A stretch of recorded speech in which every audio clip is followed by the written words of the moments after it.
Buenas tardes para todos los estudiantes de grado 6.7 y 6.8. Soy la profesora Magda Pinilla y voy a hacer una breve explicación sobre la temática de este segundo periodo. Vamos con la actividad número 1, que está relacionada con el relato histórico. Entonces, esta información se las voy a enviar en forma de imagen para que ustedes la copien en el cuaderno. Los que tengan la guía, pues simplemente hacen la lectura, pero por favor este diagrama debe estar en el cuaderno. Quienes no hayan realizado todavía el separador de segundo periodo, recuerden que esa actividad se asignó desde la semana anterior. Entonces empezamos con la definición del relato histórico, que es el tema que vamos a trabajar.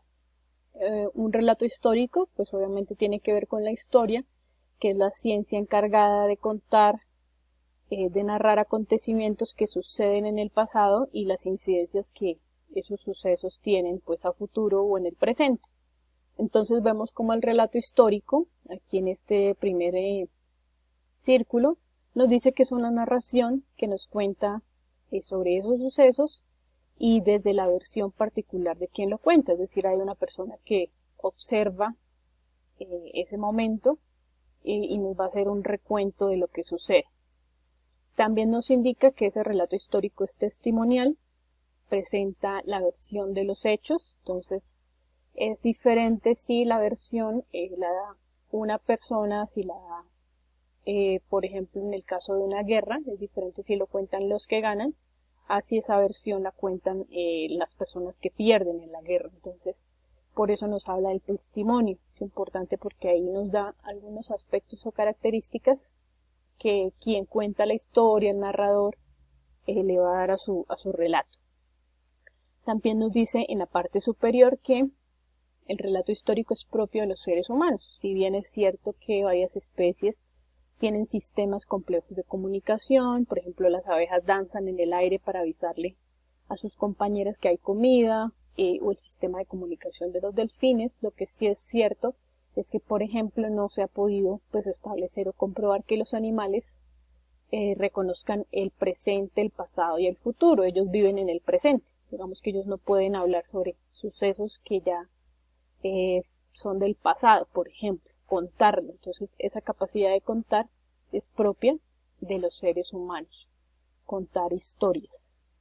Luego aparece configurar la identidad, entonces el relato histórico nos permite consolidar esa idea de quiénes somos porque conocemos nuestro pasado, nuestra historia. Y por último, en la parte inferior nos dice que también corresponde pues a esa reconstrucción de los hechos que se hacen de algún momento. Es como tratar de unir las piezas de un rompecabezas, los fragmentos para, en ese caso, pues crear esa historia.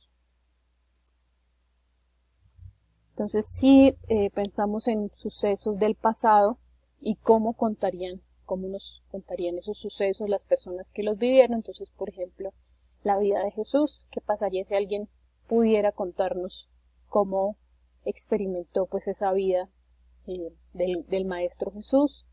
En el caso del descubrimiento, cómo nos contarían los indígenas qué sucedió, cómo nos cuentan los colonizadores lo que pasó en ese suceso histórico. O, por ejemplo, otro suceso histórico que es la Segunda Guerra Mundial, ¿sí? Esas personas que estuvieron en ese instante, cómo lo vivieron.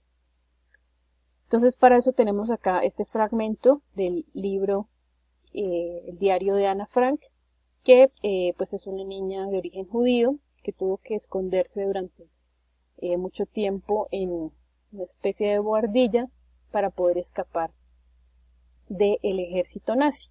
Entonces, este sería un ejemplo de lo que hace el relato histórico, ¿no? Contarnos desde la versión de una de las personas que estuvo en ese instante lo que sucedió. Y pues para la actividad de el día de hoy, entonces está, para quienes no hayan elaborado todavía el separador de segundo periodo, en una hoja del cuaderno escribir segundo periodo, comprensión lectora, ponerle una imagen que sea creativa, que esté bien organizado, que tenga buena ortografía, observar esta explicación que estamos dando, tomar los apuntes del primer diagrama que les mostré, y responder pues estas preguntas frente a ese fragmento del diario de Ana Frank.